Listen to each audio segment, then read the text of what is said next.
అబ్బా, వాడు కాల్చిన బుల్లెట్స్ నుండి తప్పించుకొని మనం ఇంకా బ్రతికున్నావా అని ఆలోచిస్తేనే నాకు చాలా ఆశ్చర్యంగా ఉంది.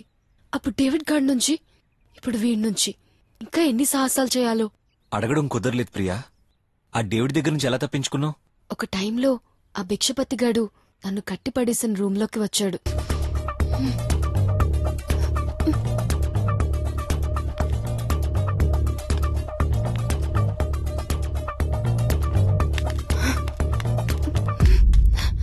వాడొక పెద్ద జేమ్స్ బాండ్.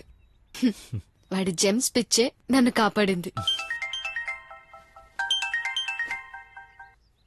హలో, ఏరా అజయ్, ఎక్కడున్నావు?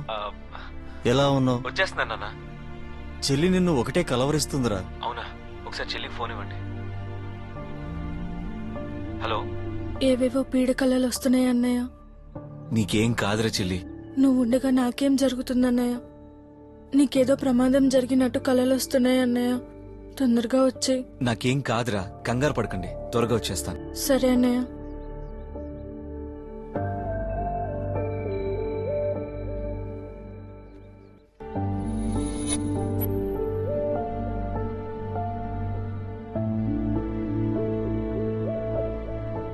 ఇది బాగా పండాలి, నీకు మంచి మొగుడు రావాలి. పో అన్నయ్య.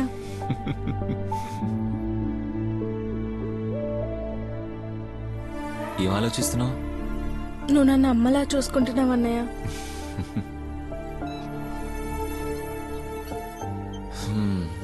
నువ్వే నా అమ్మవిరా. వంట చేస్తావు, అన్నం కలిపి గోరు ముద్దలు పెడతావు, నిద్రొస్తే ఒళ్ళో పడుకోబెట్టి జోలపాటలు పాడతావు.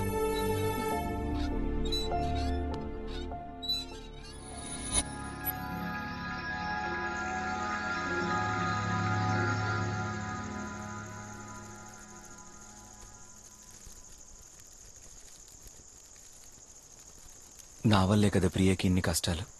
ప్రియ నన్ను ఎంతగానో ప్రేమించింది. దానికి ఫలితంగా తనకి ఇన్ని ఇబ్బందులు ఎదురవుతున్నాయి. నేను తన్ని చాలా బాధ పెట్టాను. మళ్ళీ నేను నిన్ను కలుస్తాననుకోలేదు. ఈ సిచ్యువేషన్ లో నేనేం అడగకూడదు, కానీ నాకేం అర్థం కావట్లేదు. ఇందులో అర్థం కావడానికి ఏముంది? ఇండియా అంటే గుర్తొచ్చేది మిడిల్ క్లాస్. మిడిల్ క్లాస్ కి గుర్తొచ్చేది డబ్బు. చేతిలో డబ్బు ఉండదు, సంపాదించిన డబ్బు చేతికి రాదు. ఇక్కడ ప్రతిభకి పురస్కారాలు, సన్మానాలు, సత్కారాలే తప్ప అవకాశాలుండవు.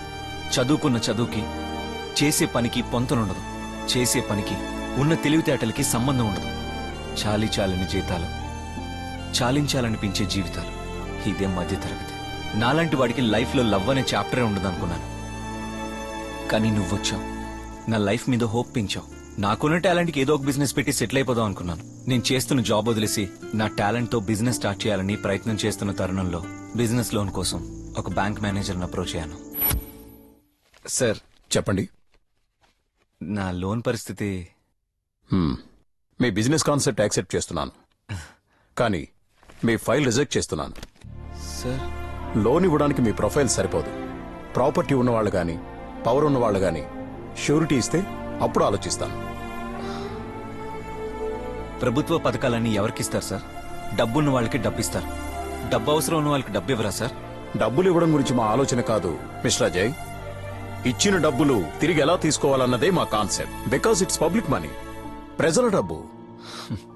ఎవరు సార్ ప్రజలు? మాల్యాలు, చోక్సీలు, అంబానీలు, అదానీలు వీళ్ళేనా సార్? నీ ఫ్రస్ట్రేషన్ నాకు అర్థమైంది అజయ్. మాకంటూ కొన్ని రూల్స్ ఉంటాయి కదా.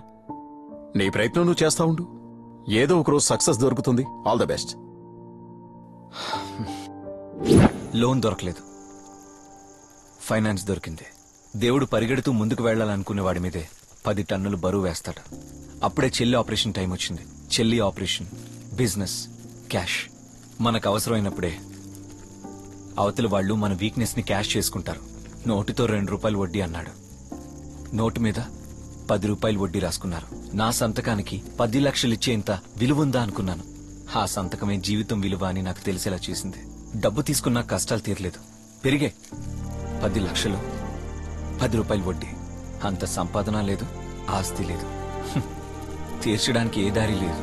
అప్పుడు నాకు చావు రూపంలో డేవిడ్ కనిపించాడు, బతుకు రూపంలో అబ్దుల్ కనిపించాడు. ఒక్కసారి దారి తప్పిన నా జీవితాన్ని దారిలోకి తెచ్చుకోవాలనుకున్నాను. కానీ ఆ దారిలో నువ్వున్నావని ఆలోచించలేదు ప్రియా. నా వల్ల నాకు కష్టాలు రావచ్చు, కానీ నీకు రాకూడదు. I'm sorry Priya. నువ్వు నేను వేరు కాదు. నేను నిన్ను ప్రేమిస్తున్నాను. నీ ప్రతి విషయంలో నేనున్నాను.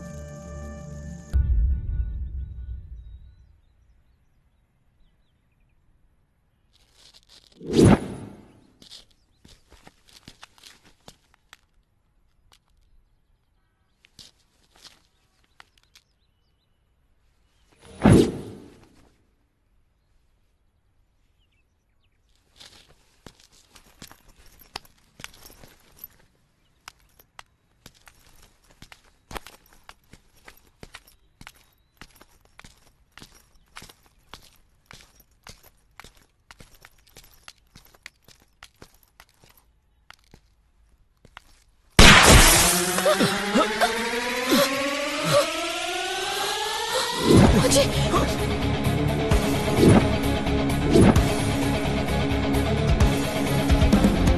పరిగెత్తు పరిగెత్తు.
అజయ్